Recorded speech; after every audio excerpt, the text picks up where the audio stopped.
ఈ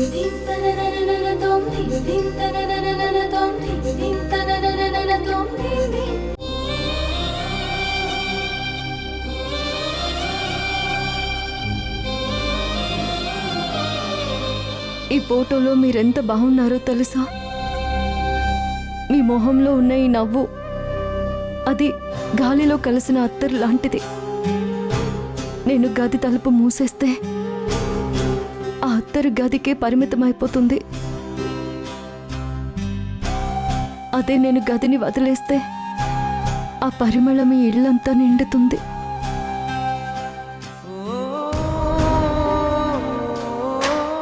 నందితమ్మ చెప్పినట్టు నేను వెళ్ళిపోవడం కాదు, ఈ ఇంటి మనసుల నుంచి నా స్థానాన్ని నేను తోడు చేసుకోవాలి.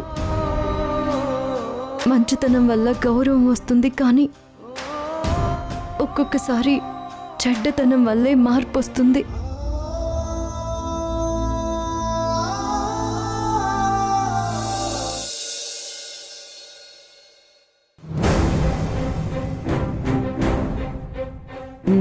చాలు.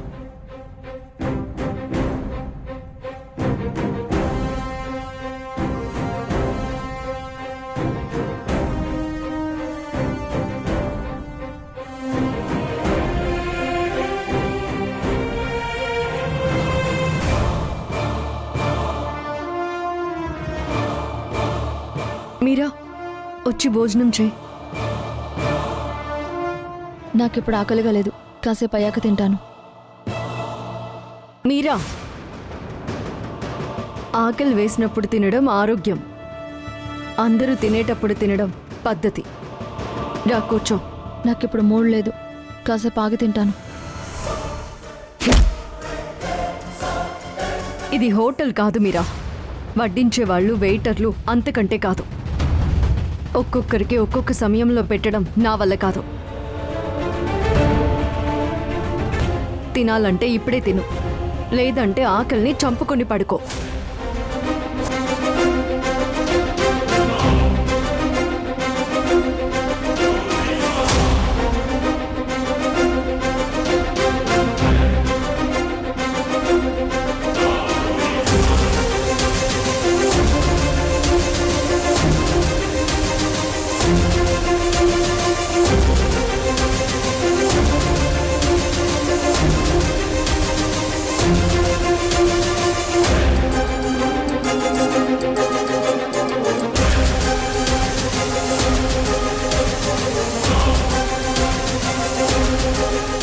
ధ్రువ సార్,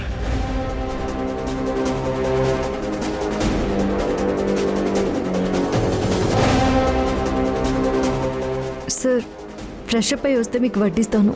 అన్నీ వేడివేడిగా ఉన్నాయి. వసు, ఈరోజు నాకు బాగా టైర్డ్గా ఉంది, ఇప్పుడు వద్దులే, నేను తర్వాత తింటాను. మీరు గదిలోకి వెళ్ళండి సార్. కాఫీ ఏమైనా తెమ్మంటారా? ఏమొద్దు వసు, నేను కాసేపు ఆగి వస్తాను. మీరెలా వస్తారు సార్? టైర్డ్గా ఉన్నారు అంటున్నారు. నేనే రూమ్లోకి తీసుకొస్తాను, మీరు వెళ్ళి రెస్ట్ తీసుకోండి. ఇదేంటి వసుంధర ఎప్పుడు ఇలా మాట్లాడలేదు? ఒక పక్క మీరాని వద్దు అని చెప్పింది, ఇప్పుడు వెంటనే ధ్రువాకి నేను తెస్తాను అంటుందేంటి?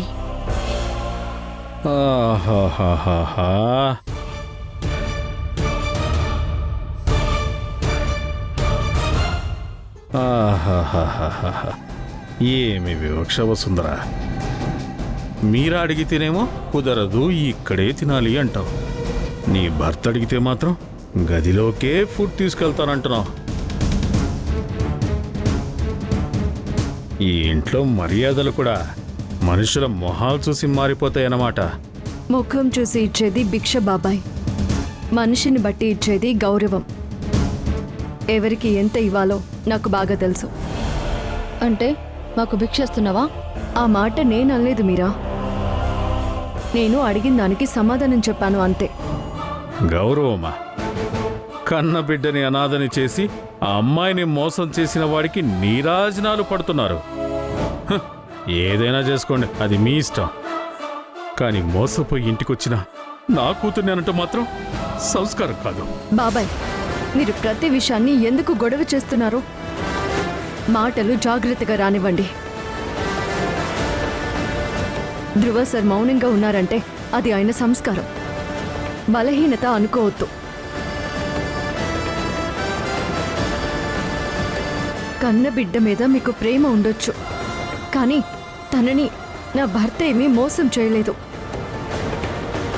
చేశారని తనని చెప్పమనండి, ఇప్పుడే ఇంట్లో నుంచి వెళ్ళిపోతాను.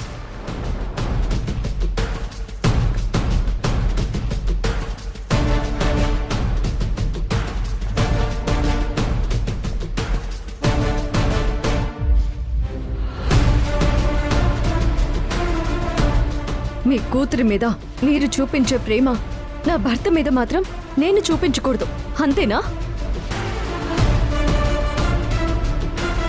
ఇలాంటి పని మా ఇంట్లో అమ్మాయి చేసుంటే నరికి పోగులు పెట్టేవారు.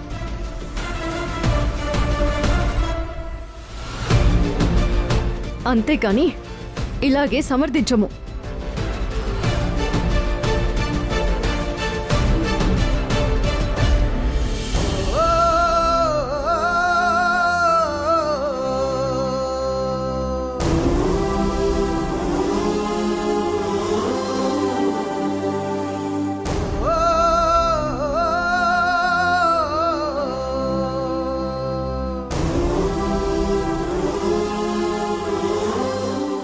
వసు, వసుంధర, మతుండే మాట్లాడుతున్నావా? ఏమైంది నీకీరోజు? మంచి మర్యాద లేకుండా ఏంటా మాటలు? మర్యాద అనేది ఇవ్వడం వస్తేనే తీసుకోవడం వస్తుందత్తమ్మా.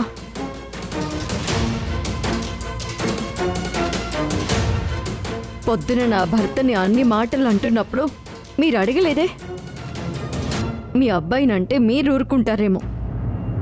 నా భర్తని కించపరిచే చోట నేను ఇలాగే మాట్లాడతాను.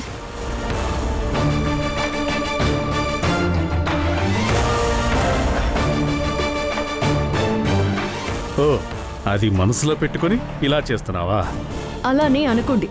చిన్నాళ్ళు భరించాము, మరీ హద్దు మీరిపోతే ఇలాగే సమాధానం వస్తుంది. అది కూడా మితిమీరిపోతే ఇంకెలా సమాధానం వస్తుందో మీ ఊహకే వదిలేస్తున్నాను. వసుంధర, అమ్మా,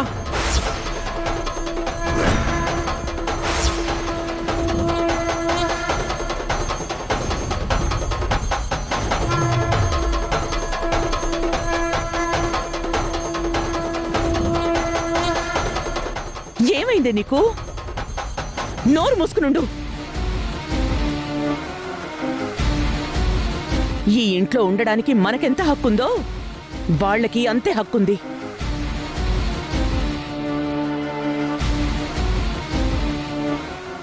ఇక మాట్లాడకుండా పద. అబ్బబ్బబ్బబ్బబ్బబ్బబ్బబ్బబ్బబ్బ. ఇన్ని డ్రామాలు అవసరం లేదమ్మా. అనాలనుకున్నవన్నీ నీ కోడల చేత అనిపించేసి ఇప్పుడు ఏమీ తెలియనట్టు తీసుకెళ్ళిపోతే చూస్తూ ఊరుకునేంత వెర్రి వెంగళప్పులు ఎవరూ లేరిక్కడ.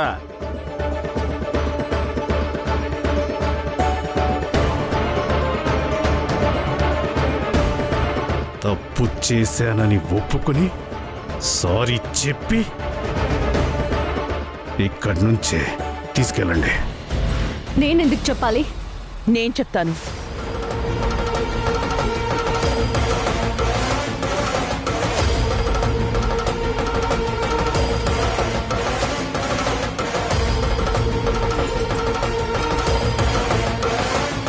క్షమించండి.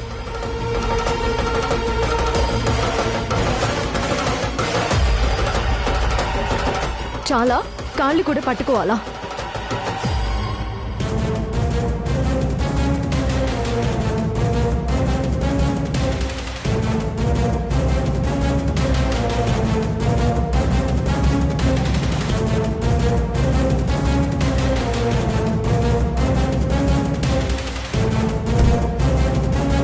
వసు, వసు తలుపుతి,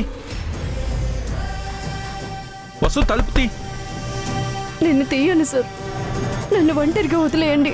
ఒకసారి నా మాట విను, తలుపుతి ప్లీజ్. చెప్తే అర్థం కాదా? నన్ను కొంచెం వదిలేయండి. గదిలో కూడా మనశ్శాంతి లేదా నాకు?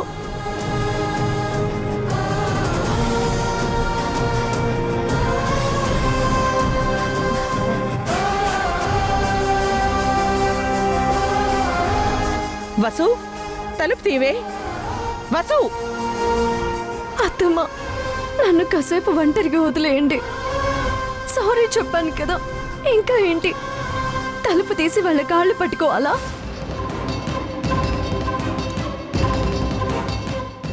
దాన్ని క్షమించమని అడగడం అనరో, ఏదో ముష్టి వేసినట్టు చెప్పింది. దాస్ మళ్ళీ గొడవ పడాలని చూస్తున్నాడు. వసుంధరని రెచ్చగొట్టి పెద్ద గొడవ చేయాలనే ప్లాన్లోనే ఉన్నాడు.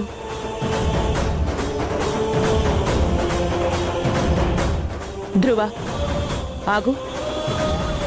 ఆగకేం పీకుతాడు? పద.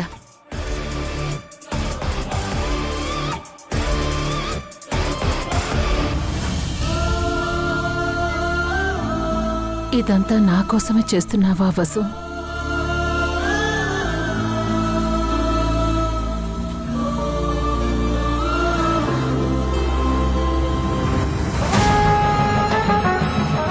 హనుమంతుడి ముందా మీ కుప్పిగంతులు?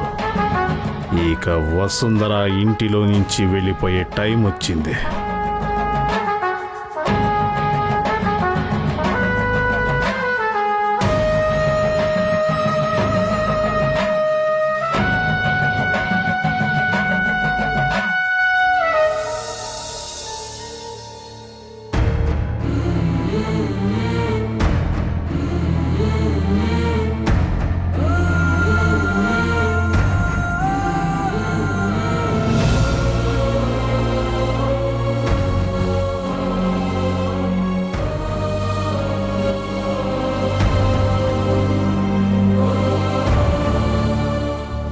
వసు, వసు,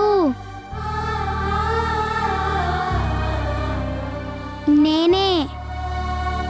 ఇక్కడెవ్వరూ లేరు.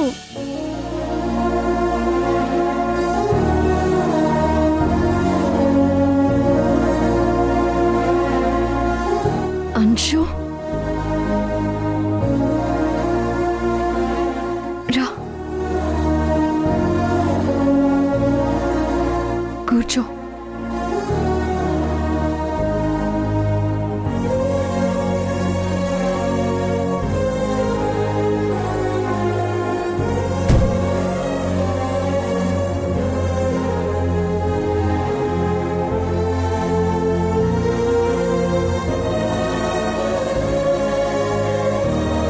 అంశు పాప, నువ్వింకా పడుకోలేదా?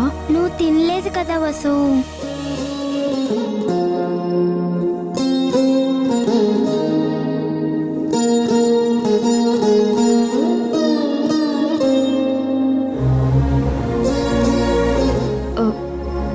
నువ్వు తినుండవు కదా.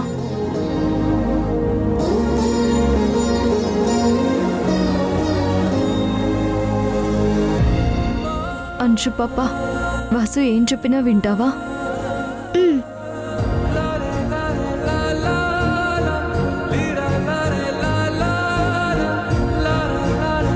నేను ఒకవేళ ఇంట్లో ఉన్నా లేకపోయినా నువ్వు తినాలి, ఓకేనా? అంటే నువ్వు నిజంగా ఇంట్లో నుంచి వెళ్ళిపోతున్నావా?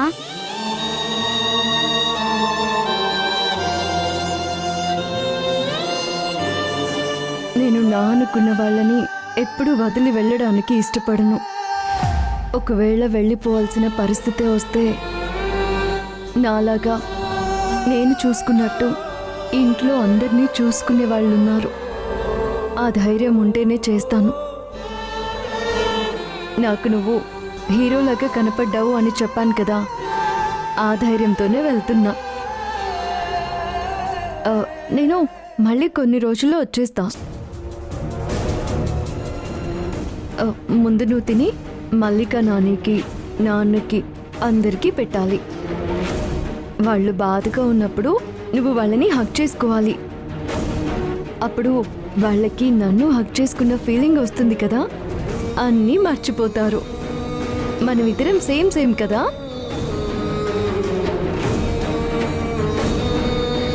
నా అంశు కుట్టి స్ట్రాంగ్ కదా. కొన్ని రోజులే, మళ్ళీ వచ్చేస్తాను. అప్పటిదాకా టాబ్లెట్స్ టైంకి వేసుకోవాలి, హెల్దీగా తినాలి, సరేనా? మళ్ళీ వచ్చేస్తావుగా?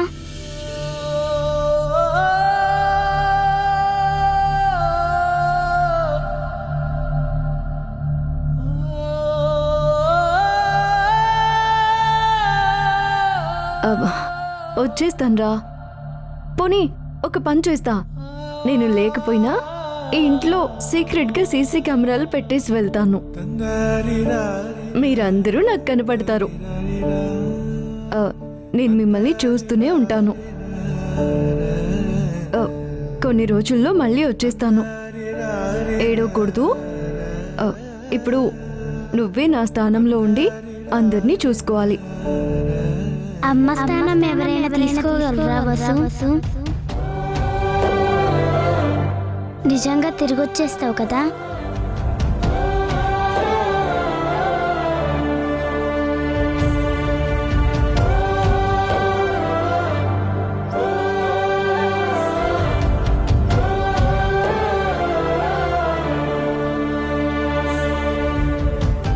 సారీ చిట్టి తల్లి, నీకు అబద్ధం చెప్పాను. క్షమించండి అత్తమ్మ, క్షమించండి ధ్రువ సార్. నందితమ్మ, మీరు మనసులో ఏమీ పెట్టుకోకండి. మీరు మాకు దాస్ బాబాయ్కి మధ్య నలిగిపోవడం చూశాను. అందుకే ఈ సమస్యకి ఇదే పరిష్కారం.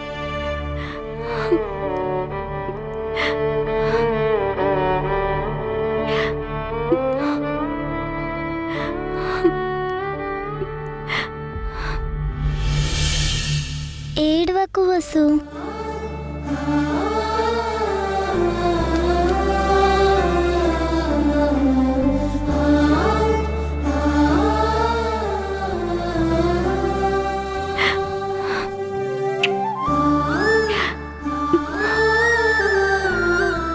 తిను.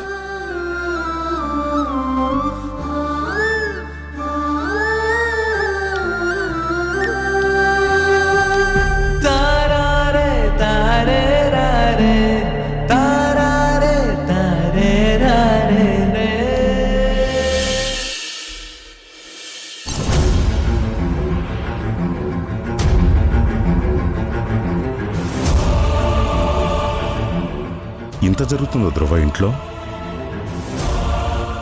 ఆ దాసు మన వసుంధర కూడా అంత విసిగిపోయేలా మాట్లాడేలా చేస్తున్నాడంటే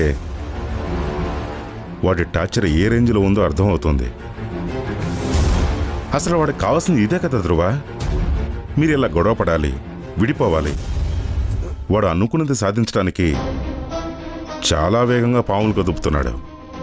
వాడు మనిషి కాదంకుల్, ఒక సైకో. ఏదో రచ్చ చేస్తూనే ఉంటాడు. ప్రతాప్ కూడా అదే భయపడ్డాడు ధ్రువ. వాడు వస్తే ఇలాగే ప్లాన్ చేస్తాడని నా సిక్స్త్ సెన్స్ అప్పుడే చెప్పింది.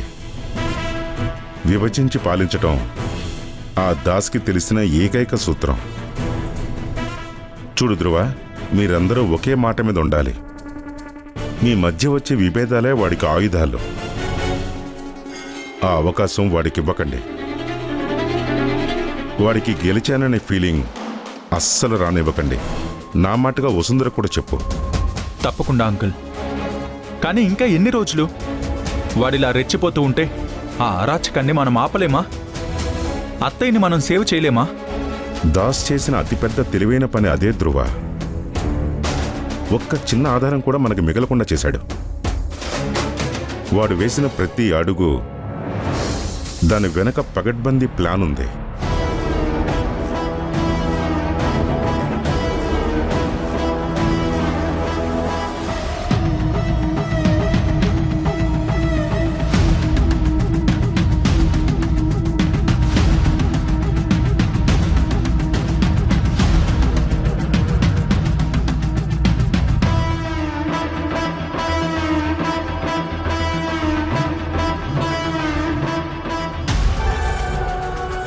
అంకుల్, అమ్మ ఒక్కసారి గుప్తా అంకుల్ గురించి చెప్పింది.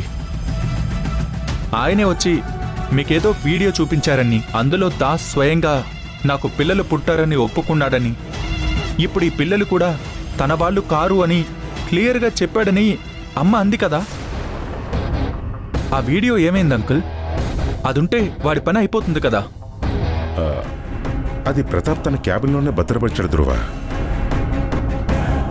కానీ దురదృష్టం ఏంటంటే ఆ ఫ్యాక్టరీలో ఫైర్ యాక్సిడెంట్ జరిగినప్పుడు చాలా ఇంపార్టెంట్ ఫైల్స్తో పాటు ఆ వీడియో సాక్ష్యం కూడా తగలబడిపోయింది. అంటే ఆ వీడియో పోయిందా? అవును. అప్పుడు అక్కడికి వెళ్తున్నప్పుడే కదా మీ నాన్నకి యాక్సిడెంట్ అయింది.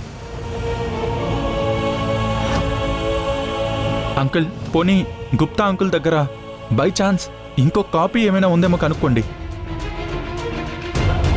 అది మనకి దొరికితే ఒక చిన్న లీడ్ దొరికినట్టే కదా. అది చాలు కదా వాణ్ణి రోడ్డు మీదకి లాగడానికి. అంకుల్, అంకుల్, ఆ? ఏంటి ధ్రువ? గుప్తా అంకుల్ గురించి అడుగుతున్నాను. ఆయన దగ్గర ఇంకో కాపీ ఉండే ఛాన్స్ ఉందా అని. గుప్తా ఆస్ట్రేలియా వెళ్ళిపోయాడు ధ్రువ. అక్కడే సెటిల్ అయ్యాడని విన్నాను. పర్వాలేదు, నేను నెంబర్ ఫైండ్ అవుట్ చేస్తాను. ఎక్కడున్నా సరే పట్టుకుంటాను. అంకుల్, మీరేదో పరధ్యానంలో ఉన్నట్టున్నారు. ఏదైనా ప్రాబ్లమా? ఎప్పుడు మా ప్రాబ్లమ్స్ వినడమే కానీ మీ గురించి మేము అడగట్లేదు. నేనేమైనా హెల్ప్ చేయగలనా? అదేం లేదు ధ్రువ, ఒక చిన్న మీటింగ్ అటెండ్ అవ్వాలి. దాని గురించి ఆలోచిస్తున్నాను. సరే, నువ్వు వెళ్ళు, ఇప్పటికే లేట్ అయింది. సరే అంకుల్, ఉంటాను. ఆ గుప్తా అంకుల్ నంబర్ ట్రై చేయడం మాత్రం మర్చిపోకండి. షూర్.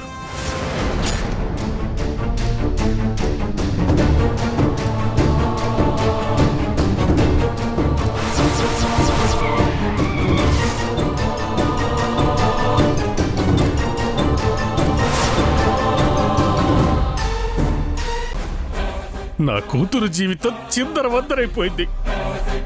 తండ్రి ఎవరో తెలియని అనాథల నా మనవరాలు కూడా బతకాలా? మల్లిక, అందరినీ పిలు. అంశు ధ్రువ కూతురని అందరి ముందు ఒప్పుకో. ఇప్పుడే ప్రెస్ వాళ్ళకి ఫోన్ చేస్తాను. హలో, చెప్తాను. మరి నన్నేం చేద్దాం అనుకుంటున్నావు?